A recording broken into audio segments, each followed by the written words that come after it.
Yeah. We live with Mikey T, the movie star, right here on Report Card Radio, man. Y'all niggas stay tuned in, man. It's going down.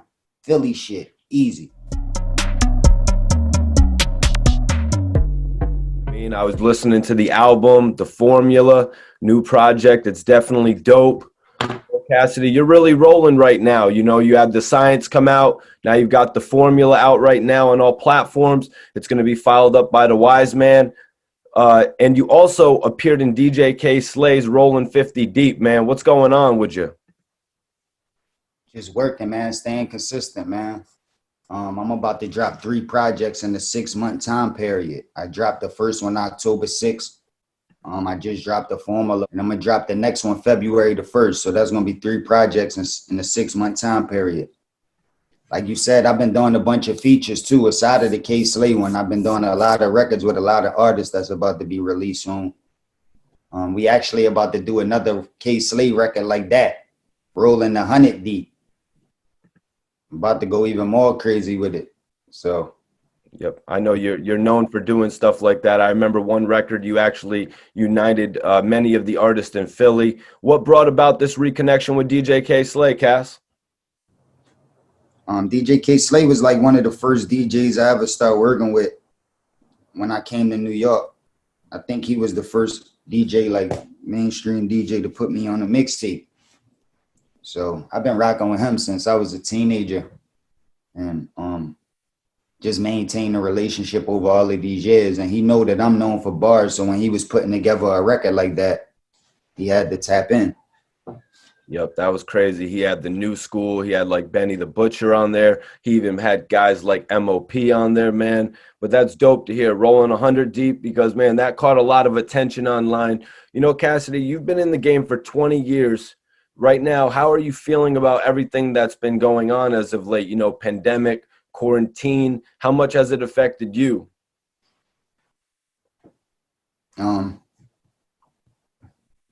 It ain't really affected me at all. I live pretty much a quarantine life anyway. I mean, I stay away from people.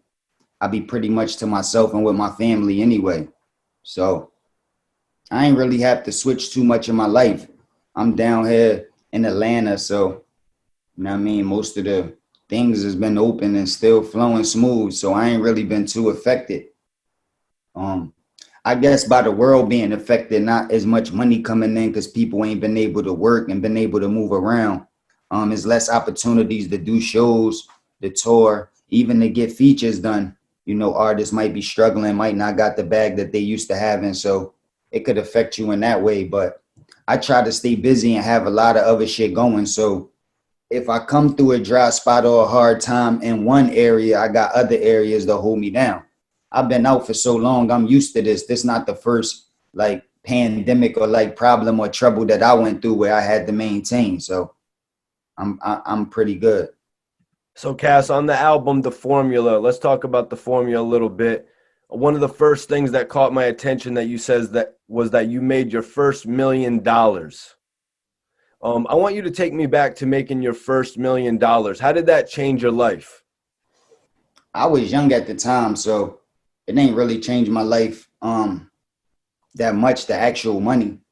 The success and the fame that came along with it, people recognizing you, knowing your name, knowing who you are, that changed my life a lot. But the actual money, it didn't change my life too much. Yeah, I can't say the actual money changed my life too much. I'm not really interested in money. I'm a hustler. I know how to get to it, and I know there's a billion ways to get money. And if you're smart, you could figure out how to get money in a lot of different ways. So money never really affected me. I always wanted to be that boy, to be the best lyrically. So that was my main focus, and shit wasn't going right as far as the business go and how I wanted my career to go. So even though the money was coming in, I still wasn't like in the right place at that time. It wasn't like celebration time and I was super happy. I was actually frustrated. When I had the most money was when or the most money coming in. That one time when I had the most money coming in and flowing in is when I was like probably the most miserable. You said on the album, The Formula, I wasn't even 20 when I signed. How old were you when you actually signed your first deal, and what do you remember most about it? I was 17 years old. Um, I had Philly on fire. I was on the cypher running around just killing Philly. So I got called out to New York. It was with the Rough Riders. I signed my first deal. And it was in a 3-man group, Larceny Family, me, Shiz, Lansky, and Kyle Akbar. And when we first went out to New York, I think I was 16. But when we actually signed the deal, I was 17 years old. I had to get my parents to sign for me. You know, when you sign a record deal, if you're not old enough to sign off for yourself, your parents got to be present to actually sign the contract for you. So that's how it went down. That must have been a crazy reaction to your mom and dad seeing you involved in a record contract like that. You know what I mean? For sure, for sure. But you mentioned it on the album cast, so that's why I want to go here. We haven't actually spoke on R. Kelly really. So you mentioned R. Kelly on the formula, but could you tell me about actually first meeting R. Kelly? Um, I met R. Kelly when I was working on my first album. He was on my first single, Hotel. So when I was wrapping up the album, I had a lot of songs done already. We was like about to wrap it up, but I needed that like big single. So we was looking for a certain type of feature, like a singer type of feature. The label that I was on at the time, J Records, they was like a pop label. They was used to working like big top 40 type of records. And I had like more hard street records. So I needed like a type of record that they'll be able to work, that'll be able to cross over and things like that. So we was thinking about a singer to put on it, and um me, Swiss Beats, Grady Spivey was an A&R that was down at the time. We all came up with the idea to get R. Kelly on the song. So we had the idea for Hotel and the direction that we wanted to go, but we put it together to go meet R. Kelly out in Chicago. So we went out there, and we went in the studio. He was just in the studio. We played the beat and let him know the concept, and he just started singing right away. He just started singing all type of crazy hooks. Actually, when he recorded the Hotel hook, he laid a lot more than that. Like when we did the Hotel remix, it was like a different hook, but he did that the same time that he did the first hook. People think he probably came back and did a new hook, but he did so much that first time that we had so much to work with that we was able to make multiple hooks and multiple bridges out of what he did the first time. So I was astonished by how multiple beats was coming on, and every time a beat come on, he would just sing a hook right away. Like he didn't even really have to zone out to listen to the beat long. Soon as it dropped, he was already singing crazy ass melodies. So, and I was young at the time. I was just getting in the game. I didn't even have a single out. So I was already a super R. Kelly fan. So to be working with Swiss Beats and be in the studio about to do your first single with R. Kelly, it was big for me. Actually, Twista, he came through the studio that day, R. Kelly studio, and I got to hear Twista rap. We were spitting some bars back and forth and all of that. And once he recorded the chorus, we left. I went back to my hotel. I was really in the hotel with Swiss, and that's when I wrote the record, like wrote my part and finished it like that. But that was my first time meeting him, and that was my only time meeting him. I never got a chance to meet him after that. Okay, so that was actually one of my next questions. Was there ever a chance for you and R. Kelly to actually work together again after the success of Hotel? Was there ever talks about you guys actually reconnecting for another single? I know what you just said, that you guys had a lot of extra vocals from Kells that we ended up hearing on the remix.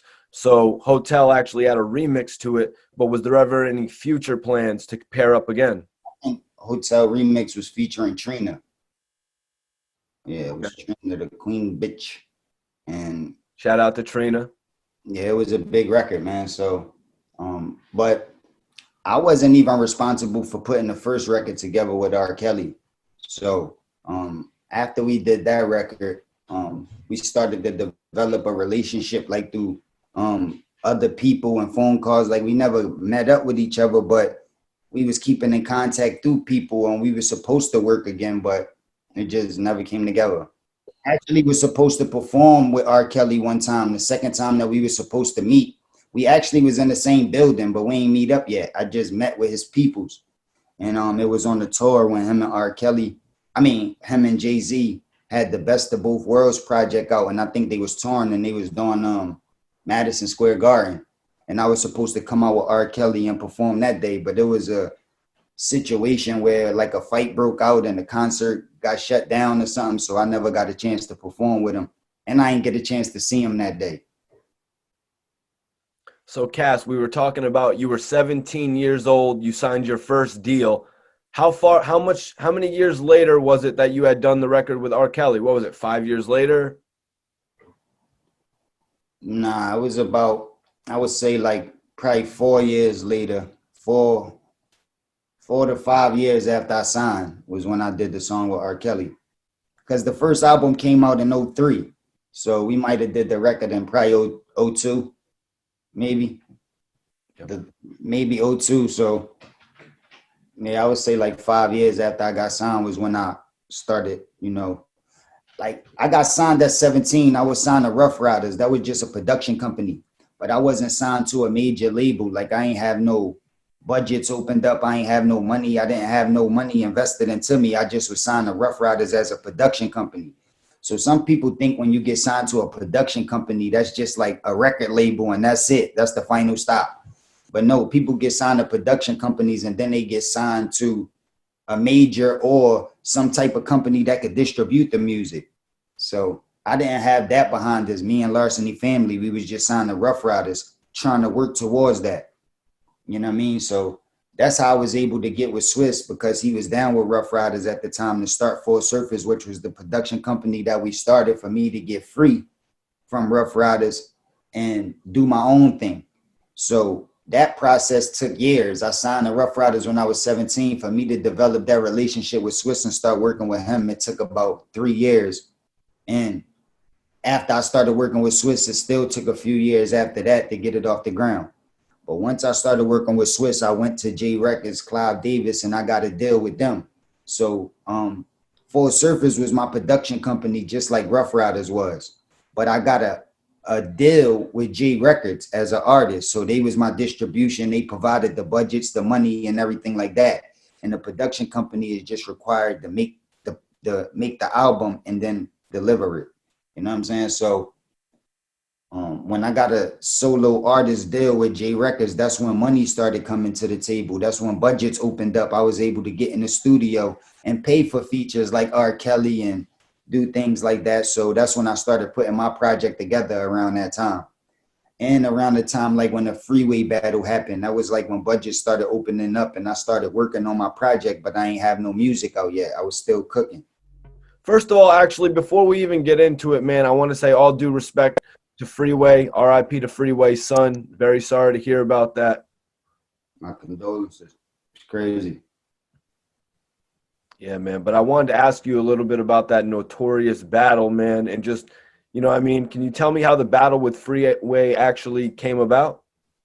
I was with Swizz and we had to go to the studio to work on this Mary J. Blige song that Swizz produced. Jay-Z was rapping on it. But they did it like a long time ago. And some of the shit that Jay-Z was rapping about was a little outdated. Maybe some of the clothes or something. So they wanted to like update the song. Swizz to adjust the beat a little bit and Jay-Z to do like a different verse. Jay-Z wasn't there and Mary wasn't there. It was just me and Swizz. We in the studio and Swizz working on the music. I get hungry. So I get the driver to take me to McDonald's. And while I'm going to McDonald's in the car, I hear Rockefeller on the radio. And this one, they had that time, is like a legendary time that they was on the radio in New York. And they was all rapping and going crazy on that jump. And Jay-Z was saying that he had the hottest young boys in the world and they was willing to battle. And he said somebody called up the radio station and asked to battle, but they only had $1,000. So he was like, holla, and they was making fun of niggas, and they wasn't talking about me, but just me coming up at that time and being the young nigga that was really active. I just felt like they was talking about me. So when I came back from the McDonald's, I went in the studio and I'm like, yo, Swizz, these niggas was just on the radio talking crazy. like talking about this. He like, yeah, well, it don't matter because Jay-Z about to come to the studio anyway. So I'm like, yeah. So I'm just sitting over there on the couch, and not too long after that, Jay-Z come. But he like come by himself. He don't come with none of them or nothing. You know what I mean? And Swiss introduced me as the hottest, you know what I mean, up and coming artist. Like I'm his artist, I'm hot as shit. And he like, what? Hove like, what? You ain't just hear my young boys on the radio? I got the hottest young boys. What? Like, he don't even look. Then he start coming at me. He like, man, yo, this nigga don't even look big enough for Beanie. Look how small he is. Like, I know you don't want it with Free. He like, what? How old is you? What I gotta put you against my 16-year-old Chris? Cause you look a little young. And he start like coming at me. Then he sat next to me and start really coming at me. So back then I was like a little high-headed. This before I had any success. I was like straight off the street. So I stood up. I'm like, nigga, I don't give a who you call through here. I would kill any of them niggas. Like, I don't give a like, what are you talking about? Like, nigga, but he wasn't familiar with me at the time. You know what I'm saying? A bunch of niggas be having little rappers, but he must not have knew the type of rapper I was. So he called them through. Yeah, we got some nigga in the studio. I need y'all to come through. So he start calling niggas Stu. Swiss start calling niggas Stu. Rough Riders was in the studio right down the street. So niggas started pulling up. Next thing you know, Beans come through with Oskino, Chris. All them niggas come through. And we're free. And when they all came in the room, all our niggas in the room now, cameras rolling. Like, now, who you say you wanted to battle? I'm like, nigga, I told you. I ain't say I wanted to battle none of these niggas. I told you any of these niggas could get it. Like, you know what I'm saying? And that's when they started like, yo, who gonna go? Who gonna go? And the niggas like, free, go ahead, free. And I guess probably because Free just killed it on the radio and they was working on his project at the time. Free was like that, like one of the top niggas. But I don't think that was a good decision, especially because they was working on this project and the type of style he got. I don't think, because I'm from Philly. I know them. Like, I know everybody that's there. I know how they rap. So I'm thinking they going to definitely choose Beans. You know what I'm saying? But Beans knew how I give it up. When he came in the room, he like, oh, shit, B from the Cypher. You know what I mean? He knew. They didn't tell him it was me. So they thinking it's just some regular niggas. So they come in there and they see me. They like, oh, shit. So I'm thinking, like, if they don't pick Beans, they got to at least pick Oskino. Like, you know what I'm saying? They can't pick Free, like, with that in and out flow he got is right high on beat. But battle style is going to be hard to catch niggas. And they kept picking Free. So I'm like, and that's how the shit went down. And that's why if you watch the Free battle, he like, man, like when I'm like, you ain't fucking with me. He like, man, you want to bet? I'm like, nigga, we could bet. We could do whatever. You not fucking with me. That's why I'm saying it like that, because I thought they was going to replace Free with somebody else. You know what I'm saying? That's what I wanted them to do. But they ain't do that. And that's how the shit went down. Well, you definitely got the number 2 guy, if you could even look at it like that, because, I mean, Beanie, Freeway, the Young Guns all became formidable artists under the rock. But I want to ask you, Cass, who did Jay-Z and Swiss look at as the winners of that battle? Oh, you already know. Like, they was frustrated at Free. Mac was screaming on Free when he left. Why the fuck you stop? Like, it was like but after they all left, Jay-Z still had to stay. The latest verse for the Mary J. Blige song I was telling you about. So I'm in there, I'm rolling up, and he gave me my props. Like, you know what I'm saying? He slept on me before that, but niggas ain't had no choice. It was like obvious. Like, you know what I'm saying? Right. And he quit, like, put on a beat. Nah, straight raw. He quit. He stopped rapping. So back then, before like these new battle leagues and all that shit, those is the rules. Like, once you pause or mumble, the other person start rapping again. And if you stop or you quit, it's over. It's like you lost. It's like, that's how it used to be. So it was clear in everybody's eyes who won. So I said that maybe the most likely versus battle for you would be Meek Mill, but do you ever see something happening with Freeway again in the future? Maybe a versus or even just a rematch battle? Nah, I don't think that'd be a good idea right now. Like, you know what I mean? After all of this. Time, I'm not really interested in battling them, but I would, you know what I'm saying? I'll battle anybody if the situation is right. You know what I mean? I'll battle my wife, man. Like, you know what I'm saying? I don't give a fuck who it is. Like, if the money right, situation right, we can make it happen. One of the songs I was just listening to is one of the joints we did with Static Selector. I was talking about some chess shit in it. Like, I did this chess scheme. Not Bobby Fischer or Joshua Wakeskin, but I'm great with the pen flow, tougher than snakes. Y'all gotta pull it up. It's me and Free on the Static Selector, John, and we did some other shit too. Like me and Free, we worked after the battle. Hopefully we might work again, but as far as battling, I don't know. And the verses, I don't know if Free would be a good versus for me, but I mean, I'm willing to do it. It don't matter. I do a versus against anybody. My clip's so crazy. If you go on any of these platforms and you look at how much material I drop and look at my top songs, it's like dudes that's been out 10, 20 years even before me don't got a catalog that huge. Like, so I got a lot of shit that I could touch on. So I'm ready. It don't matter. I mean, I could think of 10 off the top of the head, you know what I mean, just to get started, just the first hour. Like, I'm going to bring out some sneak stuff that people not probably even aware that I wrote. And when I play these joints, it's like, I got a lot of stuff, so I'm ready. Right. Even down to your commercially appealing street records. You know what I mean? So, B-Boy Stance, AM to the PM.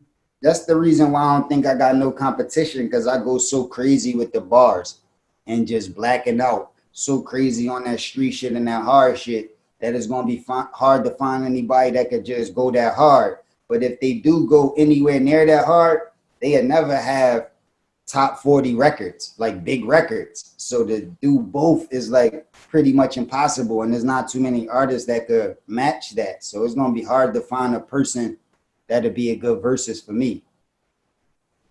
So did you ever get to have that battle with Beanie Sigel? Nah. Beanie Sigel always respected how I gave it up. He actually a fan of how I battle. He used to be tapped into the cipher. And when I first met him, he told me that he used to listen to me all the time. And that's why when the Freeway battle happened, he came in like, oh shit, B from Philly, because he knew me. Like, he knew how I was giving it up. But after that, you know what I mean, we developed a relationship. We did records. The record with me, him, and Fabulous, you already know. That's a record I put together, had Beans come through because I always wanted to do some shit with him. So I put that together with them. I want to ask you, man, did you ever get a chance to meet Dark Low when he was rocking with A.R.A.B.? For sure. Definitely. I actually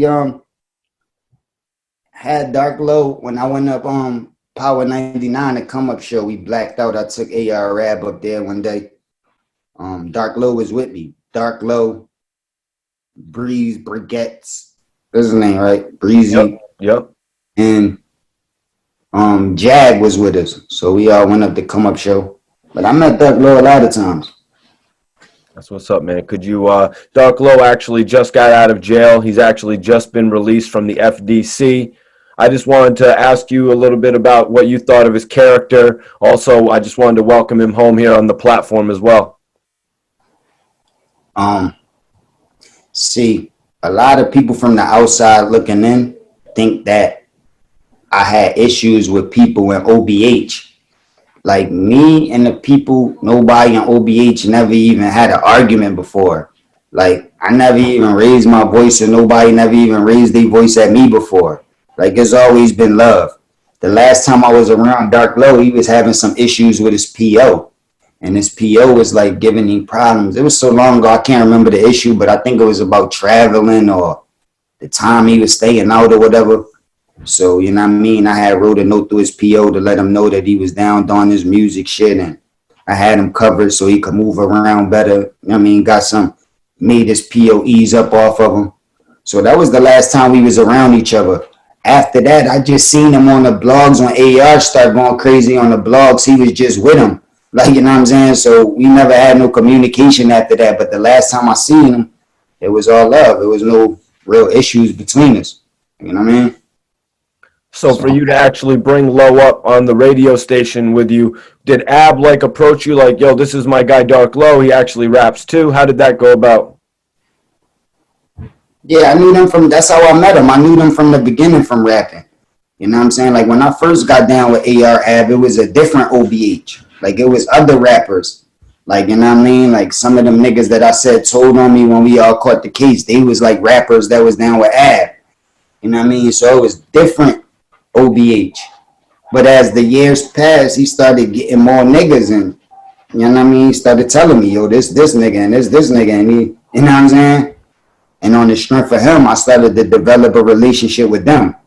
You know what I mean? And that's the reason why I bought them on the radio station, because they was connected to him. That was his team. Just like Jag was like connected to me. So, you know what I mean? That's the reason why I did that. I never was OBH, or I never like signed the OBH, or even like, I only was dealing with Ad. Like, you know what I'm saying? But that was his team. So, you know what I'm saying? I was showing them love, always shout them out or do whatever I could do to help them, because that was his niggas.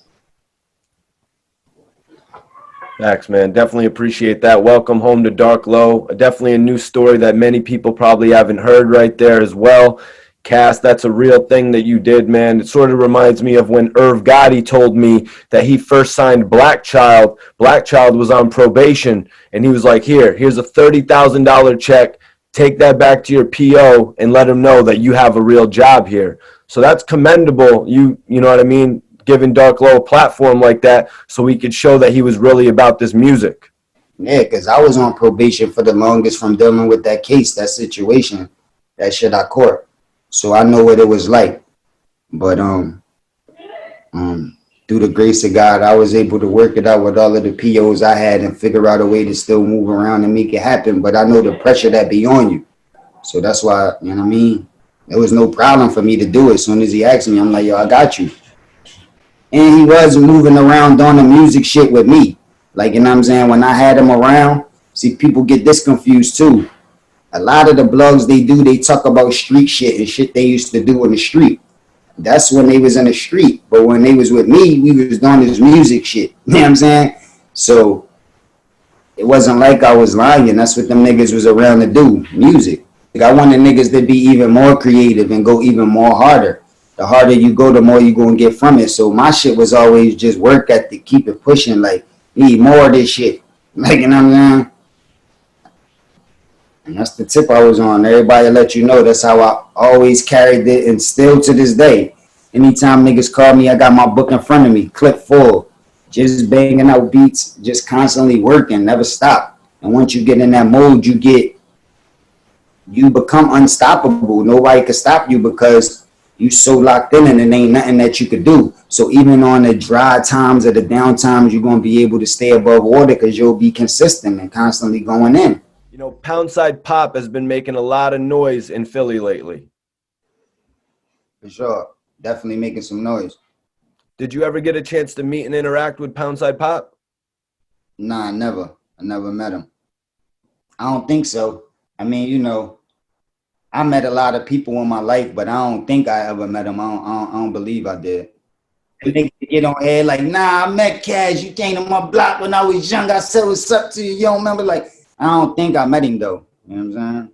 Right. That's true. That's facts, man, because that happens a lot. You know what I mean? When somebody's younger and they meet somebody that they look up to, you know what I mean? They change appearances and stuff like that. Like Little Uzi Vert. You know what I mean? Did you ever get a chance to meet Little Uzi Vert? I don't think so. I don't think I never met Uzi Vert. No. Right. You know what I mean? But people change appearances and stuff. You know what I mean? Like, Philly's getting it popping right now. So I want to speak on this, Cassidy, because it was Poundside Pop did an interview where he said Meek Mill actually only offered him $10,000 to $20,000 to sign a deal with Dream Chasers. And since you were just breaking down your situation with Larceny Family and Rough Riders, I wanted to get your take on Meek Mill offering a small sum of $10,000 to $20,000 to a Poundside Pop. Well, I'm not in the industry. This industry is a crooked business, man. Nobody never playing fair. None of the deals that you ever hear about niggas getting is fair.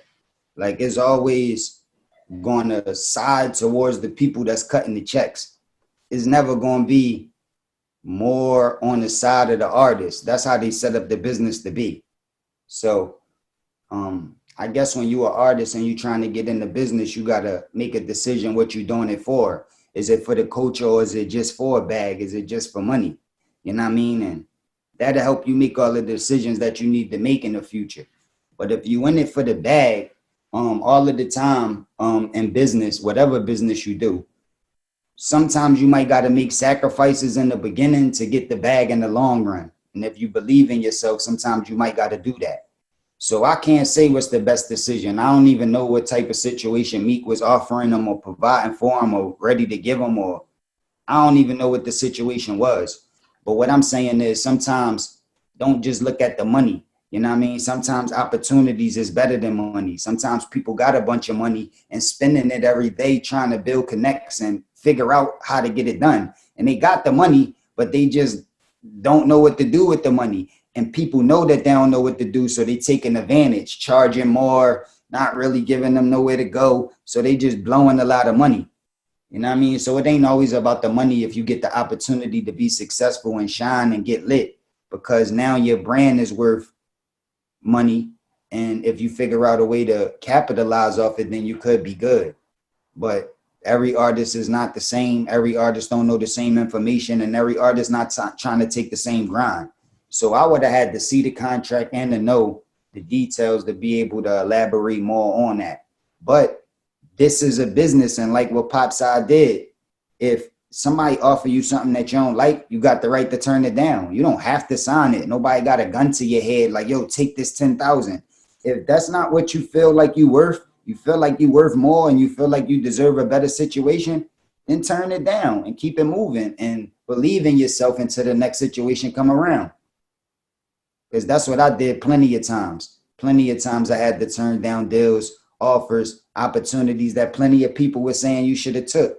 Like when battle rap like started getting a little more popular and started to get more money in it, they started offering me smaller amounts, 20,000 in the beginning. Then it went up to 40,000. Then it went to 50,000. Then it went to 75,000. And I'm turning these offers down. And I hear people like, yo, he should have took that. What is he doing? He's so stupid. Yo, you would never get this type of money. And because they just ain't understand the business. They didn't understand what I was worth. They just commenting off what they was used to until I came back and got 250,000.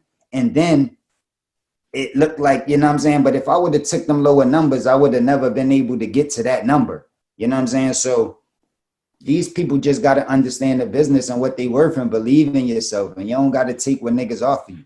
You know what I'm saying? So it is what it is.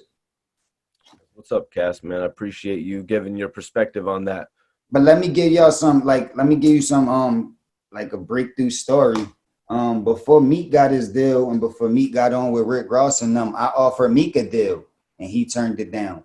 You know what I'm saying? With the situation that I had with E1 at the time, you know what I'm saying? They was willing to give him an opportunity. Wasn't the best opportunity, but it still was a situation, and I offered it to him and he felt like, you know what I mean, he wanted to do something else. So, you know what I mean? Sometimes it is good to accept deals and sometimes it's good to turn them down. It just depends on what you see best for you, you know what I mean, in your brand. Yeah, do you think that would have opened up an opportunity for Meek to release his Flamer mixtape series on E1? I'm not sure around the time limit. I think it was after he probably released some of them. Right. But We're just trying to give him a bigger platform. yeah, for sure. Like, yeah, I was bringing them out to New York and bringing them to shows and just letting a lot of people know about them. And you know what I mean? And when I was doing that, the people that I was down with was saying, like, if you wanted to sign him and bring him on under you, we'll give him an opportunity, like, because he buzzing.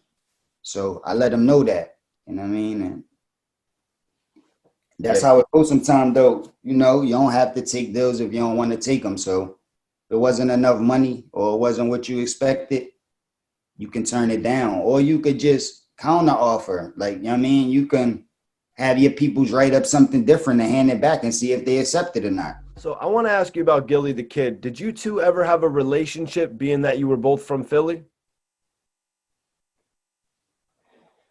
Um, What you mean as far as relationship? Like we knew each other. I knew Gillie before I had a deal. Like I was running around battling even back in the day. So like Dutchy man, he wanted me to be in the figures. Like he came to me and wanted me to be in the figures. And he was in another group, like you know what I'm saying, and he wanted me to be in that group too. So it was times when like me and Nina Ross, like we went down in the house with all of the figures and it was just me and her. She wasn't my team, but we was rocking with each other at the time. And we went there giving it up, was like giving it up to the figure. So, and plus we from around the same, pretty much the same way. Like, you know what I'm saying? I grew up at 17th and Erie. So they like not too far away. So we was around the same hood. So I knew all of them. Like, you know what I'm saying? Ab Lava used to come and pick me up in this truck. Them niggas is older than me. So I was like a super young boy. He used to pick me up in his truck. I used to be spitting bars back then and he knew I was a monster. Like, you know what I mean? So niggas knew me from way back in the day, even before I had a deal. So, Cass, let me ask you then, why did you ultimately never decide to join the Major Figures? Nah, I just, like at that time, especially, like I just wasn't in, I just was trying to develop myself. Like I was really on some cash shit. Like it's just me. Like I wasn't really like in no group type vibe. Like I ain't even really understand the business enough of a group. And I ain't just really like that feel at that time, especially with those type of people. Like they wasn't really my friends. Like I told you, like I knew them and I would see them, but we didn't like grow up together. I ain't know them. I mean, so I would have felt out of place a little bit. You know what I mean? And the ones that I got coolest with was Dutch. Like we started to hang around, hang out. Like, you know what I'm saying? I went to Dutch house, like rest in peace, but I met his mom. Like I know his brother, like, you know what I mean? Me and Dutch was really hanging out. We used to run around the city battling niggas, used to go down South Street and start ciphers and battle niggas down South Street back in the day. Like, so me and Dutch probably had the most relationship out of the niggas that was in the figures. And then Ab Lava second, like he used to pick me up in his truck with me a lot.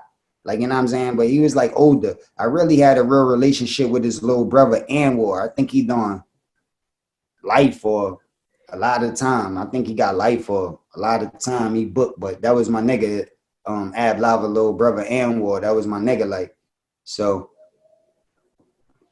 but I don't think I would have been right for the figures. That's why I never did that. But the figures had it on Smash, man. I was a super fan. I just was on the phone with Dutch the other day singing one of the verses where he blacked out on the radio. Line for line, probably know this shit better than him. Like them niggas was moving and shaking that one time. And you know what I mean? So God give it up for them. They did a lot for the city and inspired a lot of niggas that came after them to want to rap and do their thing. So can't count them out. You can't, like, you know what I mean, forget about what the figures did. They say that Jay-Z modeled state property after the figures. Do you find any logic in that? I'm pretty sure, man. That's what these industry dudes do. They model stuff after other stuff. I mean, that's what every artist do. You know what I mean? It's a real artist does that, but it's like undetectable. Like, you know what I'm saying? When you could take something, you could thieve something, but it's undetectable, you know what I mean? Then you a real artist. So that's what niggas been doing forever. So they probably felt some type of vibe about how them Philly niggas was carrying it and wanted to create a similar type of energy. You know what I mean? But it's only right. It was winning, so why not? And then you see state property won again. And so it wasn't a Right. bad move. I mean, it is what it is. And that goes back into what you were saying earlier about Jay-Z wanting state property to be the forefront of Philly. But honestly, at that point, you had become the face of Philly. So you sort of sidetracked his plan. For sure, for sure. Yep. Yeah, for sure. I definitely put a little wrench in this shit. Monkey wrench. Yep. Yeah, I definitely played a little part in that. But I needed to, because at that time I was trying to get on and they was a whole team. They had a whole clique. There's a bunch of them niggas repping different parts of the city and all that. And it's just like me. So it's like, nah, like, nah, like niggas gotta know how I give it up, man. I had the city on my back by myself before I left the city. Like, you know what I'm saying? I was the one carrying it. So it's like, nah, I need my position. And I ain't had nothing against freeing them. It's not like I had a plot to battle them. That's not what I wanted to do. It was Jay-Z that did that. He was the one popping shit and set that up like that. So it's like, you know what I mean? I ain't really want to battle them like from my city, like the city going at each other. But the way Jay-Z was talking shit, and then when they seen me and the way they was coming in there, like they ain't give a fuck, like they was riding with their team. And it's like, man, just get it. Like it don't matter if you was on Rough Riders, you could have been like, it don't matter. Even them niggas was getting it at that time. So definitely a nigga from a different team could get it. Like, you know what I'm saying? It don't matter. So, yo, Cass, in one of your interviews, this is going back to Gillie the Kid. In one of your interviews, you were asked about Gillie being the king of Philly. Why were you hesitant at that point in giving him the crown? I don't even know how that worked. Like, what type of work do you got to put to deserve the crowd? Like, how do that go? Like, I don't even know like what you got to do to be considered to be a king. Like, you know what I'm saying? I don't really know. That's why I said I run Philly. I ain't trying to be the damn king, but that damn thing could get pulled like a hamstring on innocent man. But I don't even know what the requirements is to be a king of somewhere, man. Like niggas need to really focus on what's important. Like niggas, like not just the person that's saying they the king, but us, period, the culture. We don't own enough property. Like, you know what I'm saying? We don't even really own these neighborhoods and these cities that we claiming. Like, you know what I'm saying? What we claiming the king of, like, we don't even own enough of that place. We don't even got enough say so politically. Like, if we owned enough of it, then what happens there, as far as everything, as far as how the police it, as far as how everything go, we would have a big say so. But we don't got no real say so. So how can you really be the king of something? Like, you know what I'm saying? So that's probably why I ain't know how to really answer that question because I don't even know the requirements. But I'm not trying to be the king. So if he want to say he the king, that's cool with me. Like only time I would have an issue if I felt like I was the king and he was saying he was the king, then we would have an issue. But I don't want to be the king, so let them rock with it. Unless somebody else want to be the king and got an issue, then they could go through it. But I don't give if he say he the king or not. He definitely did put in work. Like I said, Figures had it on Smash before I even started rapping and getting on, like doing my thing. So I guess for that reason, as far as the time period that he did his thing, and you said that Jay-Z modeled state property after him, which was a bunch of other people that came from Philly. So in that aspect, he might look at it like, all right, who knows why he say that? I ain't never talked to him about it, but it's cool with me. I don't got no issue with that shit. Well, you know, King of New York, King of the South, you know what I mean? I don't know, man. I don't want them titles. I don't want to be the king. I don't want to be the top goon. I don't want to be none of that. When I rap, I want to be the best. Bars, I'm the GOAT. I'm the greatest with this rap shit. That's what I claim. Nobody can claim that they better than me with this shit. In no city. I don't give a you from my city or no city. So that's what I rap. All them other titles, I don't give a about that. So, yo, one thing I will say is that Gillie does support you when it came to these battles. So I want to ask, how did you and Gillie put everything to the side? He was actually supporting you during one of your last battles right on stage with you. Me and Gil, we never had no issues, man. Like all that shit Gil was doing, me and Gil never even argued before. Like I don't know what niggas be making this shit up and be making like creating this energy. I mean, niggas might be feeling some type of way about how I carry it. Like, and if I put the shoes on the other foot, if I was them, I would probably feel some type of way about how I talk. Like I'm the GOAT, how I carry it, how cocky I am, and for how many years I've been able to keep it the same. Like a lot of shit been changing. Niggas been going through fluctuations and a lot of problems, but not me. So I could see that energy making niggas feel some type of way. That's probably why they might say stuff or make faces or do things that I don't understand. But I don't got a time to focus on that. Like what them niggas think or what's going through their head is not going to determine what I'm gonna do or where I could take it. Like that's just going to sidetrack me thinking about them. You know what I'm saying? So I don't really give a fuck about that part. Like, you know what I'm saying? I just know when I get on the phone with the nigga or anytime he see me, it's nothing but respect. Last time I seen that nigga, Cass, what's up? Shook my hand, hugged me. The last time we met, like anything on a blog or like even if you next to me, but I'm looking this way and you over there. I'm not talking about that. I'm talking about when I'm looking you in your eye last time, yo, Cass, what's up? And hug me. So it's all love with me. And every time it's always been that way. It's not like we never argued or he said, yo, I'm gonna do this and none of that. So it's like, it is what it is. Like, there's no problems with me and Gil. He was telling Goods that Cassidy was going to roast him in the battle. He's telling Goods that he should be ready. That shows me how much unity there really is in Philly. Yeah, I mean, I guess there's unity to a certain extent, but there need to be more.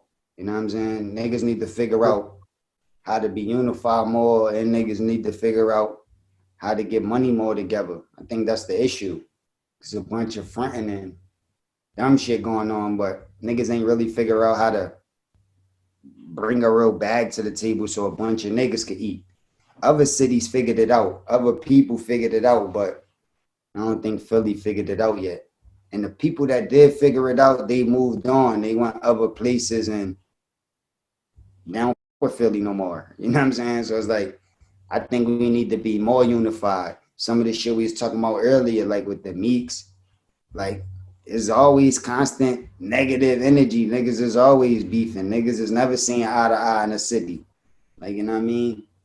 But that's how our city is, man. It's like a fighting city. We raised to be like super competitive like that. So it ain't like you're gonna be able to get it out of a nigga once he becomes successful. It's gonna be more in a nigga.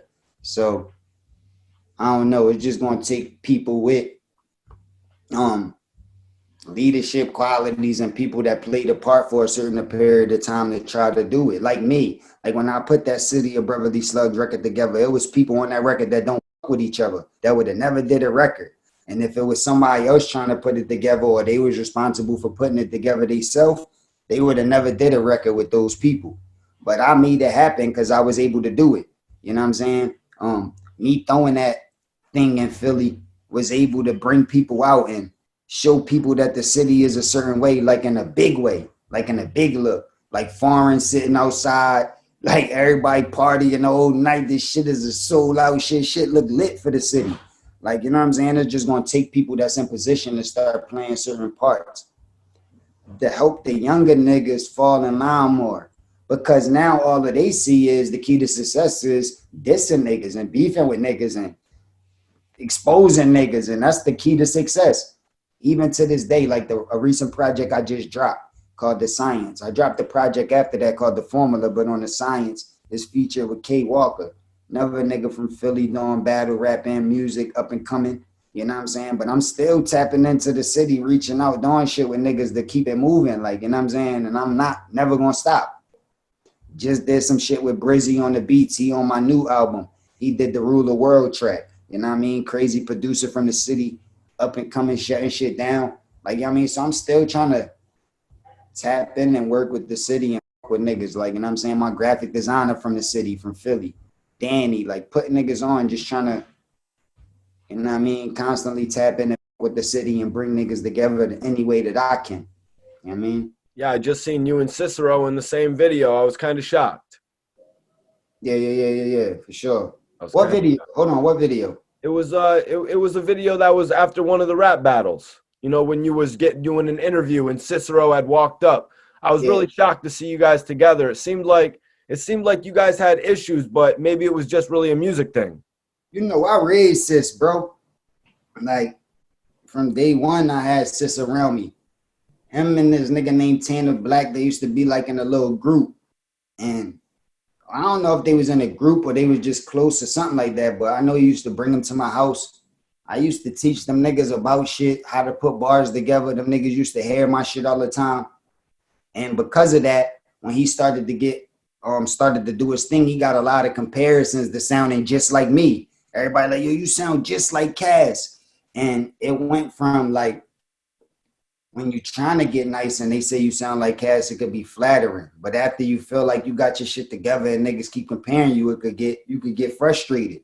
So the frustration started leading to niggas saying and doing shit. So that's where it seemed like we had some type of beef and all that.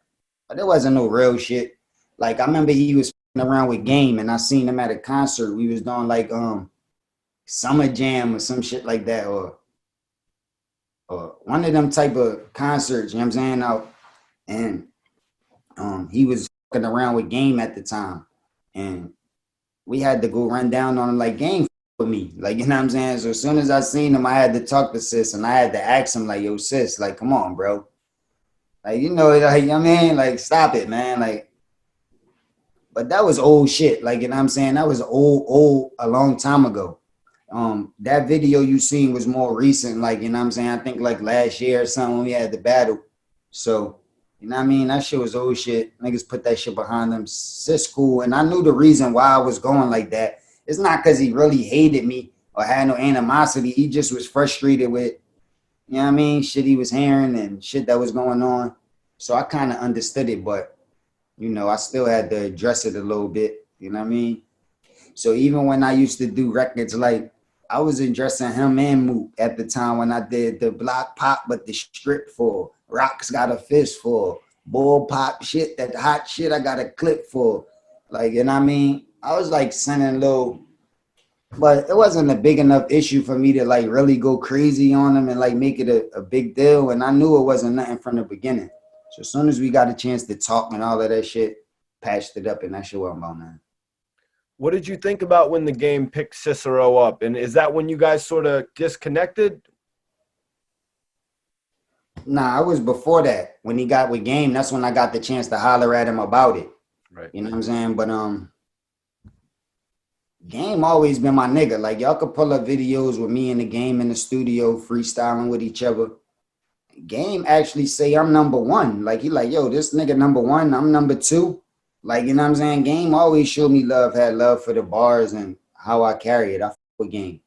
Even on records, like, I think when he dissed Meek, he had, like, mentioned me, riding through, playing Cass, like, Game fuck with me. So I definitely fuck with Game from the beginning. And so I know when he got with Sis, it was for a reason. So Sis had that Cass in him. Like, you know what I'm saying? I said I raised him, and that's what Game like. He liked that type of shit. So because Sis had it in him, that's the reason why he probably was around Game. So, you know what I mean? It was like flattery to me. I was happy to see that.